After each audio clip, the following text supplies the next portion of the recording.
दोस्तों, यूं तो छोटे पर्दे पर रामायण को कई बार अलग अलग अंदाज के साथ प्रसारित किया जा चुका है, लेकिन इसमें भी कोई शक नहीं है कि टेलीविजन की दुनिया की सबसे अच्छी रामायण का खिताब रामानंद सागर की रामायण को ही दिया जाता है। 80 के दशक में आए रामानंद सागर की रामायण की पॉपुलैरिटी में आज भी कोई कमी नहीं आई है।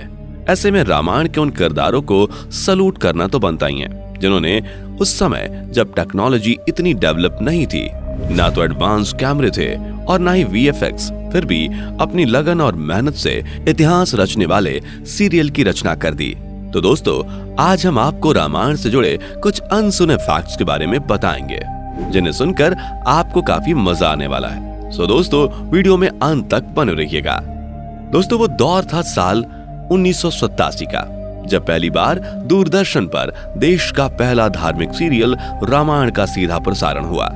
रामानंद सागर के निर्देशन में बने इस धार्मिक टीवी सीरियल ने उस समय लोगों के दिलों को जीत लिया था। रामायण की पॉपुलैरिटी केवल देश में ही नहीं बल्कि दुनिया भर में छाई हुई थी। यही वजह थी कि इसके 52 एपिसोड की सीरीज को बढ़ाकर इसके 78 एपिसोड टेलीकास्ट किए गए थे। रामायण के सभी एपिसोड्स की शूटिंग करने में कुल 550 दिन का वक्त लगा था और ये समय करीब 18 महीने या 1.5 साल का था। इस सीरियल में राम का किरदार निभाने वाले अरुण गोविल और सीता का किरदार निभाने वाली दीपिका चिलीखिया लोगों के दिलों में इस तरह बस गए कि लोग उन्हें सच में राम सीता मानने लगे थे। कहते हैं कि रामायण का क्रेज उस समय लोगों के सिर चढ़कर बोल रहा था। जब टीवी में लोग राम सीता को साथ में देखते तो उनकी आरती उतारने लगते थे। देश के कई हिस्सों में शाम के 7 बजे के बाद सन्नाटा पसर जाता था। लोग अपने घरों में और जिनके घर टीवी नहीं होता था वह पड़ोसियों के घरों में रामायण देखने के लिए घुस जाते थे। रामायण ने जितनी ज्यादा प्रसिद्धि प्राप्त की उतनी लोकप्रियता शायद ही अन्य किसी धार्मिक शो को मिली हो। लेकिन आपको जानकर हैरानी होगी कि जो रामायण लोगों के दिलों में बसता है उस रामायण को सूचना और प्रसारण मंत्रालय की ओर से कई बार रिजेक्ट किया गया था। इसका प्रसारण टीवी पर हो सके इसके लिए रामानंद सागर ने सरकारी दफ्तरों के ना जाने कितने चक्कर लगाए थे। रामानंद सागर ने खुद एक इंटरव्यू में बताया था कि सूचना प्रसारण मंत्रालय के चक्कर काट काट के उनके 2 से 3 जोड़ी जूते घिस गए थे, लेकिन उन्होंने हार नहीं मानी और उनकी मेहनत ही थी कि 2 साल बाद यानी साल 1987 में रामायण को आखिरकार हरी झंडी मिल गई। इसे दूरदर्शन पर प्रसारित किया गया और फिर इसने इतिहास रच दिया।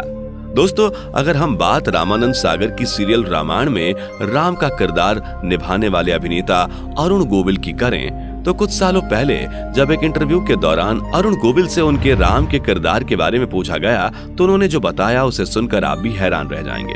दरअसल उनका कहना था कि रामानंद सागर ने उन्हें राम के रोल के लिए पहले रिजेक्ट कर दिया था, लेकिन बाद में इनकी प्यारी मुस्कान को देखकर इन्हें ये रोल दे दिया गया और फिर इन्होंने इसे जीवंत कर दिया। लोग सच में उन्हें भगवान राम मानने लगे थे। लोग उन्हें कहीं भी देखते थे तो उन्हें भगवान राम समझकर उनके पैरों पर गिर पड़ते थे।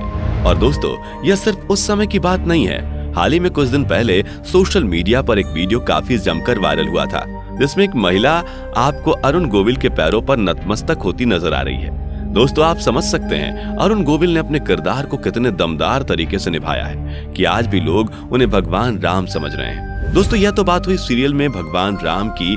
अगर हम सीरियल में माता सीता यानी कि दीपिका चिलीखिया की बात करें तो दीपिका बताती हैं कि उन्हें माता सीता का रोल पाने के लिए काफी मेहनत करनी पड़ी थी। उन्होंने कई स्क्रीन टेस्ट दिए थे जिसके बाद उनका सिलेक्शन हुआ था। दीपिका कहती हैं कि रामानंद सागर ने उनसे ये कहा था कि सीता ऐसी लगनी चाहिए कि स्क्रीन पर आए तो उसे इंट्रोड्यूस ना करना पड़े, दर्शकों को ये बताना ना पड़े कि 2-3 लड़कियां चल रही हैं तो उनमें सीता कौन है। और ये तो आप सभी जानते ही हैं कि सीता ने अपने रोल को जिस अंदाज में बेहतरीन ढंग से निभाया शायद ही कोई और उसे इतने बेहतरीन ढंग से कर पाता। दीपिका को सीता के रूप में देखकर लोगों ने इन्हें ही असली सीता मान लिया। वैसे आप में से बहुत कम लोग इस बात को जानते होंगे, रामायण के शूट के समय दीपिका महज 15 साल की थीं।